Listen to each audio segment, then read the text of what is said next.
paz, bem-vindo, módulo 1. Vamos começar? Eu falei na apresentação para você ler antes, então antes de eu começar, você leu? Não leu? Para o vídeo, cara. Pega lá o material, pega o livro, lê pelo menos o módulo 1, não precisa ler tudo agora não. Não precisa nem navegar lá nas referências que eu te dei, nem na bibliografia para você ler, isso é tudo complementar. Agora só para o vídeo, vai lá, eu vou ficar aqui esperando, ó, paradinho. Tá bom? Bom, módulo 1. A gente vai falar sobre os fundamentos da gestão de pessoas, tá? E sobre o processo chamado transformação cultural. Eu tenho uma historinha que eu conto há muito tempo sobre cultura corporativa, cultura organizacional, transformação cultural. E hoje eu ensino isso, nós atuamos dessa forma na EFATA, em cima deste conceito. Imagina o seguinte, pensa você na sua empresa aí, na empresa onde você trabalha, a empresa que você lidera, ou na sua própria empresa. Se eu disser para você, olha, hoje é aniversário da empresa, vai lá dar um abraço, feliz aniversário na empresa. Vai lá, chama a empresa para jantar com você. Não dá, né? Não dá porque a empresa não existe. A empresa, na verdade, é uma associação de pessoas trabalhando por um propósito comum, concorda? Acho que vai ser difícil você discordar dessa. Mas vamos mais longe. O que é, então, a tal cultura corporativa ou a cultura organizacional? Bom, vamos combinar que tudo tem que ter mapa de significado, tá legal? Mapa de significado, vou abrir um parênteses na lição aqui. Significa que o que eu estou tentando te dizer, eu preciso deixar claro para você, de tal forma que você entenda precisamente como eu quero te dizer. Mensagem é um negócio complicado, o meio, ruído, transmissão, a gente se perde aí.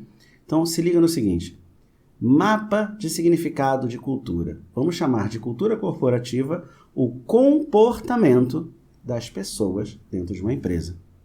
Tá legal? Tá combinado? O que é comportamento, Márcio? Então vamos dar mais um mapa de significado. Acho melhor.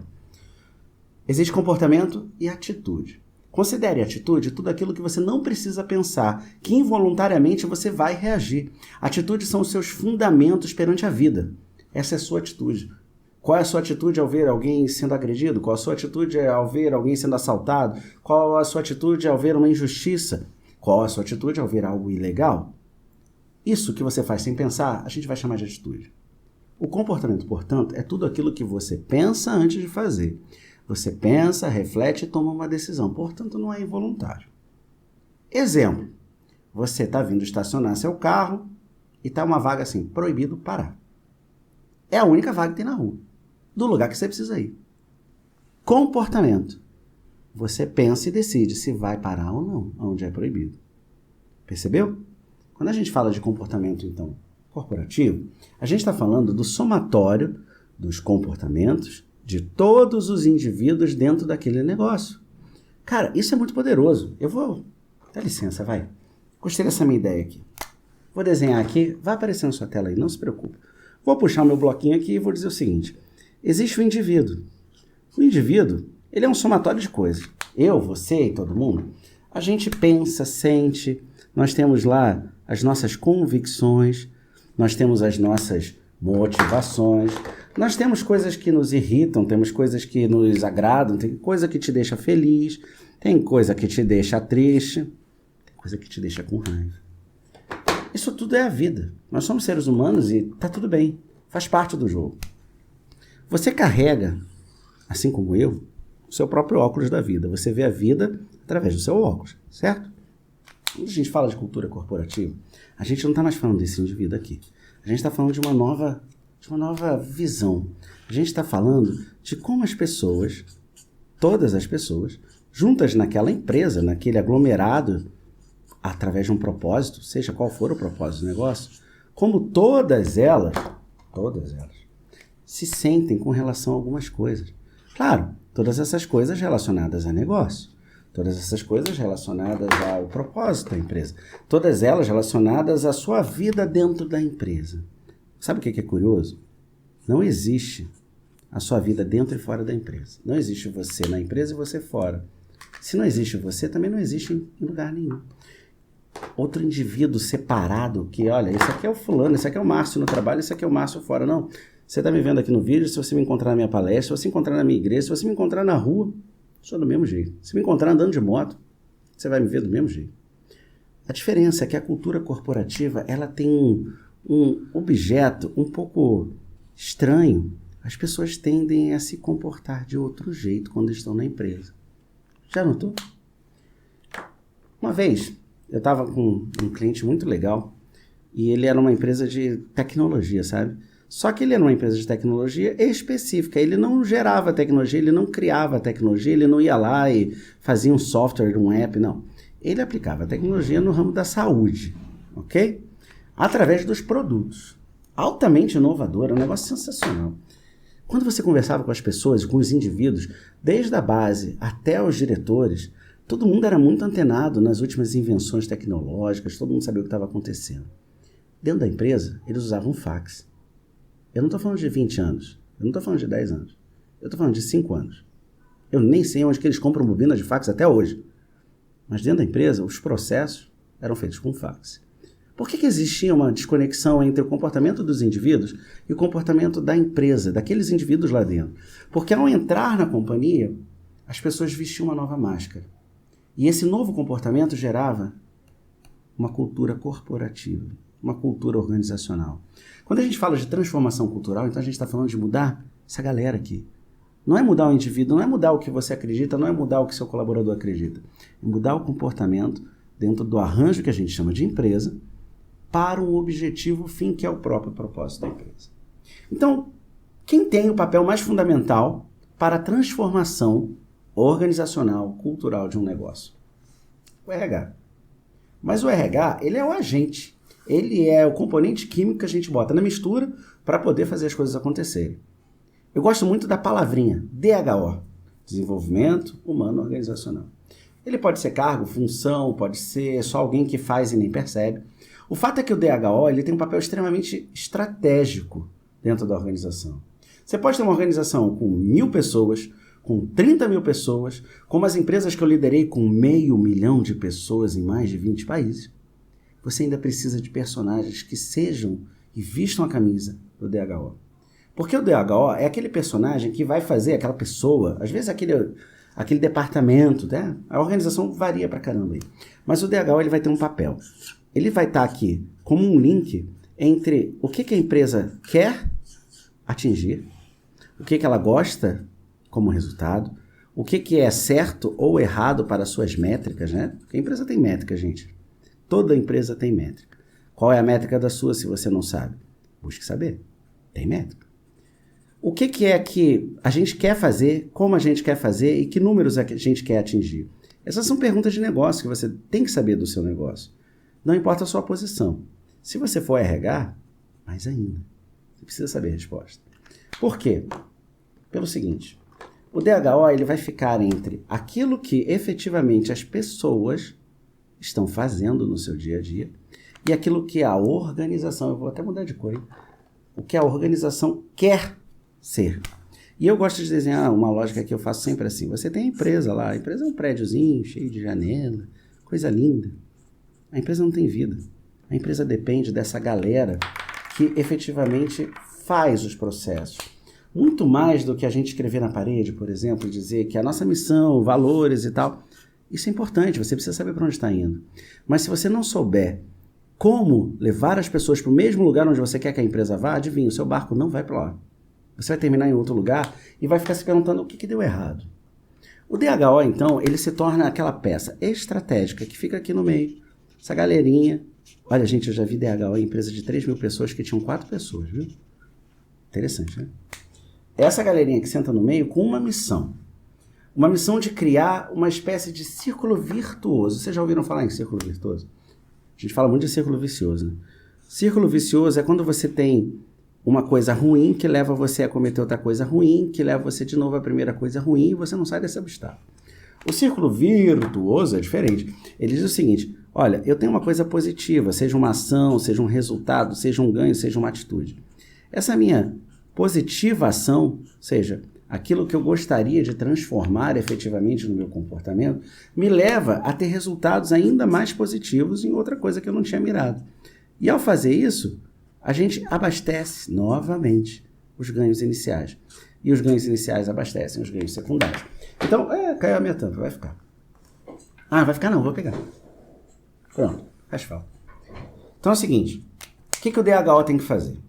Ele vai ter que entender o papel da liderança, dos líderes, do desejo da empresa e criar um círculo virtuoso. Como que a gente faz a estratégia conectar com a cultura? Como que a gente faz a estratégia? Estratégia é muito intangível, né? Estratégia, eu gostaria, eu quero, nós temos a meta de ser a empresa que vendeu mais no quarto trimestre de 2024. Como que você vai fazer isso? Através das pessoas. E aí o DHO, ele é uma posição um pouco assim, denegrida, muitas vezes, porque ela é mal feita. Por muitas e muitas vezes nas nossas consultorias por aí, nos meus conselhos, eu vi DHO que era agente de treinamento. DHO não é treinamento. Treinamento é uma ferramenta que o DHO pode usar ou não. DHO é o mecânico. Treinamento é a chave de boca tamanho 12. Posso usar ou não, depende do que eu estou fazendo. Então é uma loucura a gente imaginar que o DHO sozinho vai dar conta de todo o resultado. Não vai. E muitas vezes, gente, talvez você já tenha vivido isso aí, viu? Muitas vezes a gente pega o DHO sofrendo, tentando sozinho carregar a empresa toda, tentando chegar a um resultado de negócio que ele não controla, tentando capacitar um time que não é o dele, e extremamente frustrado porque todo mundo diz que a culpa é do RH. Pois é. O DHO precisa de algumas coisas. Ele precisa, primeiramente, saber, ou pelo menos ter um cheiro, né? Porque tem lugar que a gente vê que só roda atrás do rabo. Ele precisa ter um cheiro de um caminho. Ele precisa entender que existe uma direção a seguir.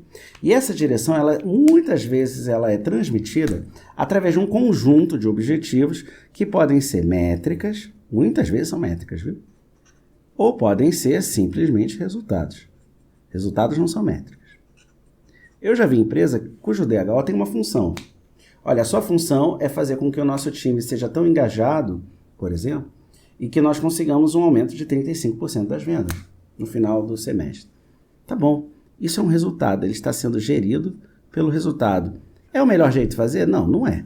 Mas é um jeito de fazer que dá certo. Existe a métrica. Métrica geralmente é imposto em situações onde o DHO já está entrando na linha vermelha. Exemplo, diminuição do turnover. O que é o turnover? É o quanto de gente entra e sai por ano na nossa empresa. Já ouviram falar do princípio do navio de Teseu? Filosofia, maluquice, física. Eu vou contar rapidinho. Imagina que você saiu com um navio de madeira, tá navegando. Só que você saiu daqui do Brasil e você quer chegar lá na China e você não vai parar em porto nenhum, tá bom? Você só vai. Só que esse navio quebra, não quebra? É madeira, dá uns defeitos. Aí você começa a reparar o navio com madeiras novas.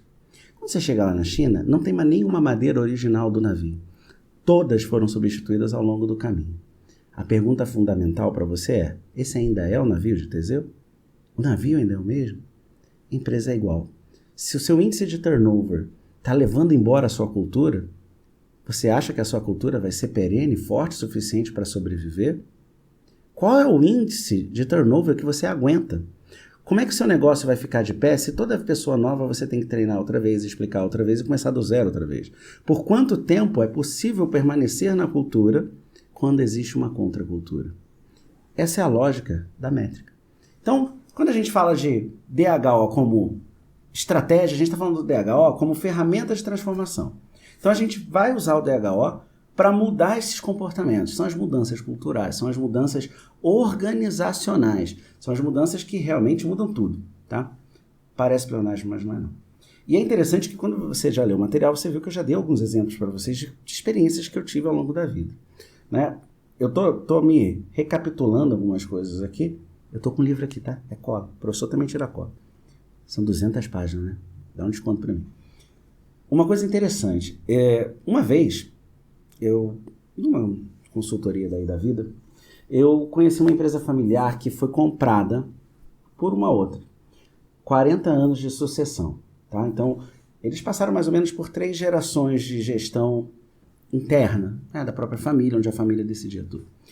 E daí eles resolveram, olha, vamos vender o negócio e tal. Venderam o negócio, tá tudo bem, e veio uma nova empresa com uma nova cultura. Problema. A cultura da empresa que foi comprada, da cultura da família, era tão forte, tão arraigada, que eles só sabiam assim, a gente tem que mudar. Mas o que eu faço? O DHO aí foi o caminho da mudança. Primeiro, em identificar qual era o problema, desenvolver a liderança para uma nova cultura, mitigar os conflitos da cultura de quem comprou o negócio, trazer ferramentas da outro processo para dentro desse processo. E olha, eu vou te falar uma coisa, eu acho que foi um dos maiores obstáculos que eu já vi na minha vida entre teimosia humana. Nós somos teimosos. Era mais fácil permanecer fazendo as coisas do jeito que a gente já faz. Deu certo até agora, por isso que eles compraram a gente. E esse tipo de reação gerou a gente, levou aquela empresa em pensar aí em se tornar o navio do Teseu. Por quê? Porque o turnover forçado por essa compra foi tão grande, tanta gente pediu para sair, você teve que colocar tanta gente para repor, que a cultura diluiu. A cultura diluiu, mas os comportamentos não alteraram. Foi aí que o DHO entrou para fazer diferença. Então, quando a gente fala, por exemplo, em entender uma mudança estrutural, mudança estrutural é aquela que você muda para sempre. É estrutural, não é temporária, não é adaptativa, é uma mudança que muda as estruturas do negócio. Uma mudança estrutural é muito séria. As pessoas começam assim, pô, mas aí eu vou perder meu emprego. E na hora que você entra na pirâmide de Maslow, lá embaixo, e a gente vai falar disso em breve, onde o seu medo mais fundamental é perder o seu sustento, você se torna a criatura mais teimosa do universo da história. O DHO, então, ele entra como o catalisador para mitigar tudo isso que está acontecendo. Lá no livro de Daqui a Pouco eu vou falar um pouco de que ferramentas a gente pode usar na prática para fazer isso, tá? Mas eu quero que você entenda esse conceito de DHO. Começa a considerar do seu lado aí se existe DHO no seu negócio. DHO não precisa ser formalmente declarada, pode ser uma função do RH, pode ser uma função, como eu já conheci em vários, do diretor de vendas, você acredita? Os melhores DHOs que eu já me deparei em quase 20 anos de carreira eram diretores de venda.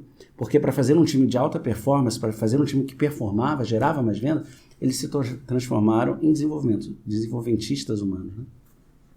E é interessante que depois que você muda, a coisa não acaba, tá bom? Você começa a pensar na beleza daquela palavrinha que já está de saco cheio, ninguém aguenta mais ouvir ela, que é a inovação. Por que a gente precisa de inovação e qual o papel da cultura na inovação? Bom, o que você fazia há 30 anos atrás não vai servir para você fazer hoje para o seu negócio. Aliás, não vai servir para fazer semana que vem.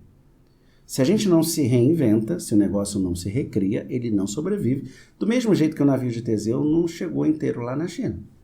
Ele se depreda. Então, a inovação é uma mola de busca constante de sobrevivência dos negócios. Mas ela também é uma cultura de comportamento. Pessoas que têm medo, pessoas que se sentem oprimidas, pessoas que sofrem de microgerenciamento, não vão criar um ambiente inovador. De jeito nenhum. Vão ter medo do erro. A consequência do medo, do erro, é a paralisação. Eu não faço nada por medo. Então é preciso entender um papel extra aqui no DHO como o grande agente de adaptação e inovação contínua. Ok? Depois disso, bom, você tem que alavancar talento interno. Desenvolvimento representa ir à frente. Trazer pessoas de base para o topo. De base para o topo. Eternamente capacitando seus colaboradores. Isso é papel de desenvolvimento humano. Aí que entra a chave de boca tamanho 12, porque o treinamento é uma das maneiras de você fazer isso. Habilidades, as tais das skills, soft skills, hard skills, habilidades, capacidades, experiências, a gente promove. Mas mais do que a promoção, nós precisamos criar um caminho onde as pessoas queiram andar. Esse é o papel do DHO. Outra coisa, talvez uma das mais importantes, inclusive. A integração do desenvolvimento do indivíduo e do coletivo é uma das coisas que eu acho fundamentais nessa conversa aqui. Eu volto aqui no meu desenho. Quando o DHO está atuando no pedacinho dele, ele tem um dilema. Ele recebe duas missões, basicamente. A missão número 1 diz para ele assim, meu filho, você vai pegar o Antoninho, o Agostinho e a Mariazinha, vou fazer até o cabelinho da Mariazinha aqui, ó. Você vai pegar a Mariazinha e vai falar, olha, Mariazinha, você precisa se desenvolver, Mariazinha, e você vai ser a próxima gerente. Ela precisa olhar para o Antoninho, né, o DHO, e falar assim, Antoninho, mas lhe falta algumas habilidades que você precisa aprender. Você precisa aprender a programar em linguagem XYZ, você precisa aprender design thinking, você precisa aprender um monte de coisa. Não importa o que seja. Só que o DHO não pode olhar apenas o indivíduo. Muitas vezes as coisas se perdem com essa visão aqui. Tá bom, crie o plano de desenvolvimento do indivíduo, o tal do PDI. Ele precisa criar. Mas o PDI E o plano de indivíduos aqui, ó, dessa galera, tem que estar conectada de volta, meu povo, com a cultura da corporação. Portanto, com o desenvolvimento coletivo. Se não levar todo mundo junto, você só vai levar um ou outro personagem. Isso não faz com que a cultura seja perene. Isso não faz com que o desenvolvimento humano realmente gere frutos e resultados dentro da empresa. As pessoas não vão se comportar da maneira que a empresa acha que vão se comportar. Deu para entender? Lembra que atitude e comportamento são coisas diferentes? Pois é. Eu costumo dizer o seguinte, eu meço o sucesso de um bom time de DHO, Márcio, nesta linha aqui que eu desenhei para vocês. Ó, essa aqui. Essa linha é onde o DHO brilha. Porque é na hora de integrar aquilo que um indivíduo ou outro indivíduo precisa para brilhar, com a luz de todo mundo, ou seja, com o que todo mundo precisa, é a hora que realmente você vê os efeitos de um trabalho de DHO bem feito. Muitas vezes é onde a gente entra como consultor, tanto o trabalho meu, pessoal, quanto da EFATA, para tentar alinhar essas expectativas, tentar alinhar o que é o desenvolvimento contínuo, o que é melhoria contínua, o que é o desenvolvimento humano, o que vai me trazer a ligação entre o que o negócio precisa e a estratégia daquilo que eu desejo atingir, né? Outra coisa, para você alavancar a galera, para você pegar as pessoas e falar assim, olha, a gente precisa dar um passo além. Você precisa entender quais são as dores, certo? Muitas vezes a gente marca reunião, faz... tem um monte de ferramenta que eu não quero nem ficar falando aqui para você brigar comigo, mas ó, team building, já ouviu esse raio dessa palavra? Vamos ficar um dia num hotel e vamos nos abraçar e vamos correr. Cara, nem sempre isso funciona.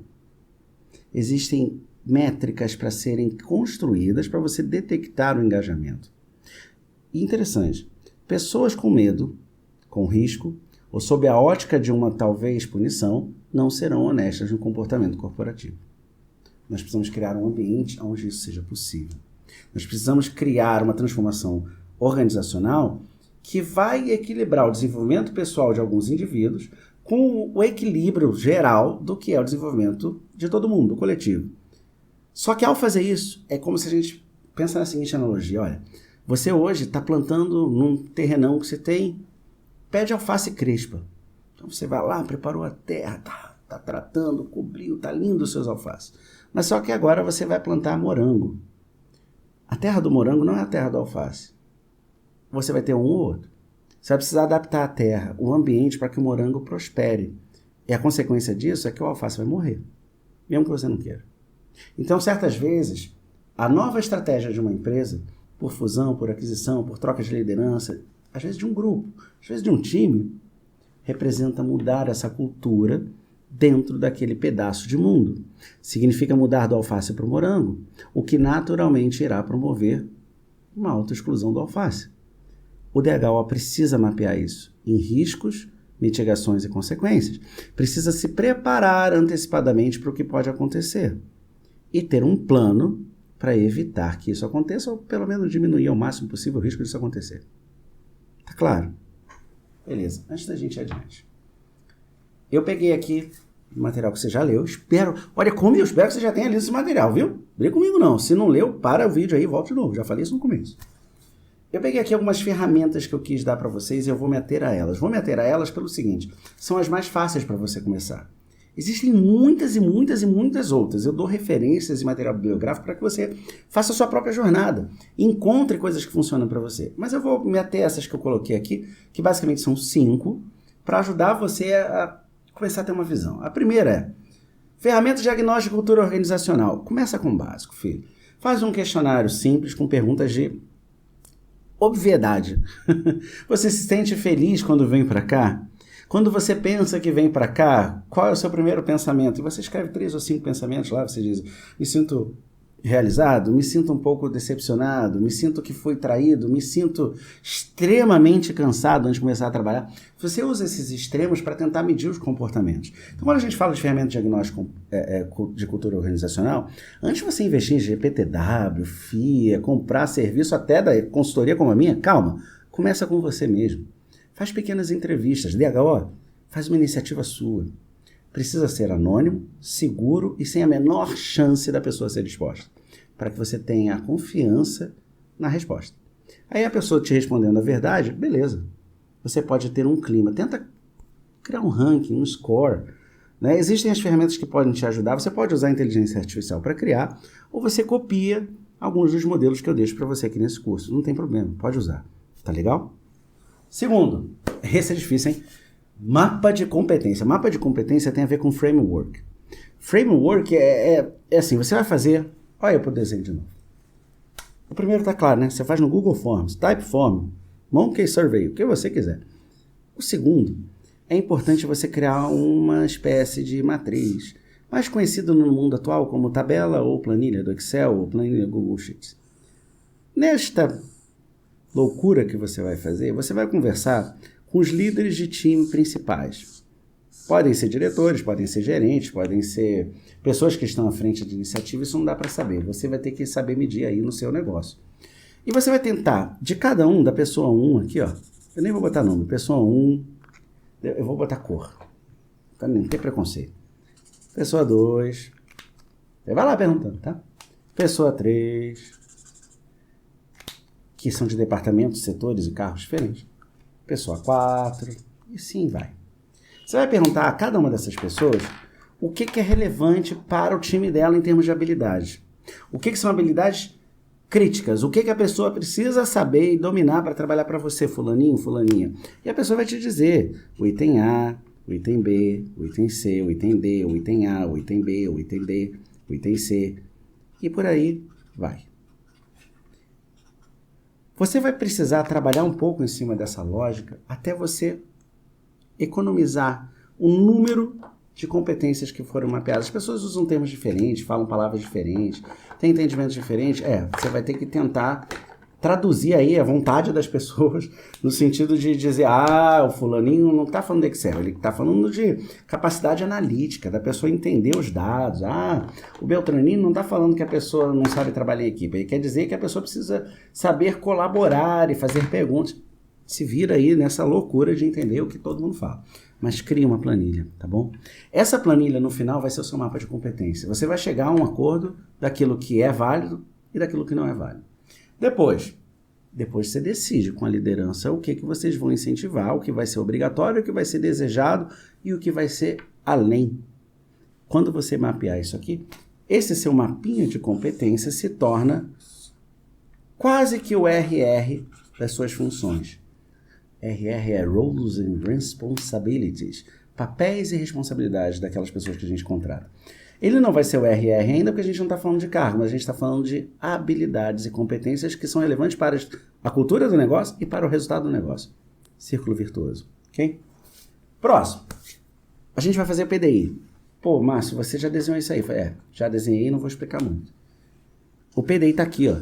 O PDI está olhando para o indivíduo em razão da estratégia do todo. Então é preciso criar um PDI que não valorize só aquela pessoa que é muito inovadora e é um líder nato e quer estudar em Harvard. Qual é o sentido disso para a empresa? É preciso estar alinhado com a estratégia da empresa. É preciso estar alinhado com a cultura global que a gente quer promover. Senão não faz sentido o PDI. Então o PDI, ele é individual, mas ele precisa ser ciceroneado, né, ajudado a ser construído junto com o DHO. Seja fazendo curadoria dos conteúdos, sugerindo cursos, sugerindo temas, muitas vezes sugerir temas. Fazer parcerias com universidades, com iniciativas de educação médias, grandes ou pequenas, cada uma na sua grandeza.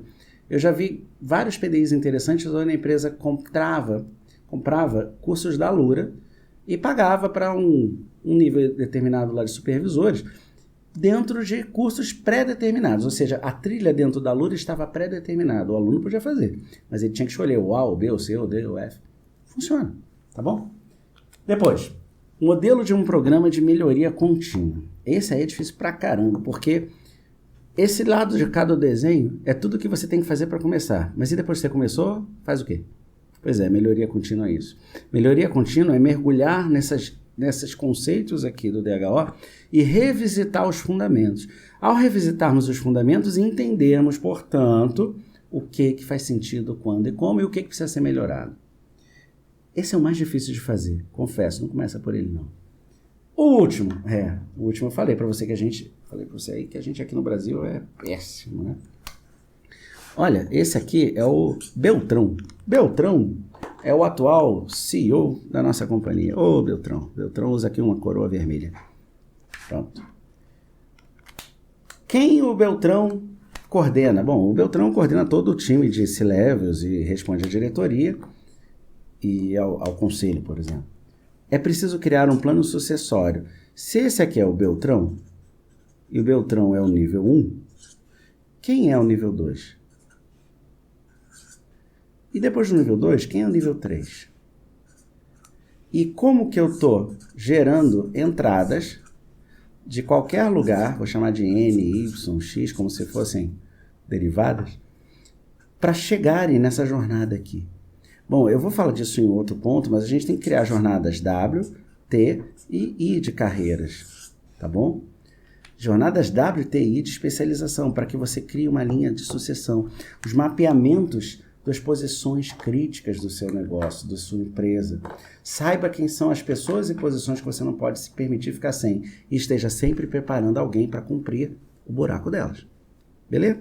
Bom, essas são as cinco ferramentas. E aí, eu deixei para vocês aí uma tabela de avaliação. O que é essa tabela de avaliação? Vocês vão fazer uma provinha. É simples pra caramba. Qual é o objetivo da prova? Eu faço ali 10 perguntinhas e você descobre em que ponto o negócio que você está avaliando está. Se está no estágio inicial, se está no estágio mais intermediário, se está no estágio mais avançado. Inclusive, dou sugestões de como é que a gente pode ajudar você a mudar esse negócio. Mais à frente no material, eu falo do mapa estruturado dos frameworks. Ali, eu estou sendo bem mais detalhado do que aqui na aula, de como você pode usar a ferramenta. Aqui eu te dei uma visão geral. Mas eu deixei escrito para você literalmente copiar e colar, filho. Copia e bota em ação, testa, bota para funcionar.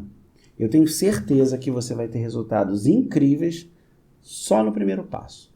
Depois de a gente mudar essa percepção do que somos e o que queremos fazer, ou queremos ser pelo menos, nós podemos até pensar em que eu faço primeiro, Márcio. Eu deixei um roteiro também, eu chamei de roteiro de implementação. Se o editor não mudar o livro, roteiro de implementação, tá bom? No roteiro eu sugiro a seguinte ordem. Faz primeiro o diagnóstico de cultura. Depois faz o mapa de competências. Depois você faz o PDI. Tá vendo que ele apareceu antes, mas ele é depois? Faz o PDI alinhado à estratégia de acordo com o diagnóstico e as competências que você já mapeou. Depois cria o seu programa de melhoria contínua, para aí você criar o seu guia de sucessão à liderança. Então é o seguinte, tem um link para você testar o diagnóstico, tem a provinha para você fazer e tem as ferramentas para você implementar. Antes de você continuar indo para o módulo 2, que você vai ler antes de ver o próximo vídeo, eu tenho certeza, testa. O nosso objetivo aqui é te ensinar. Nosso diálogo está aberto. Vai lá e bota em ação. Não conseguiu? Tá com dúvida? Me procura no LinkedIn. Manda uma mensagem. A gente conversa, tá bom? Vejo você no módulo 2. Até já.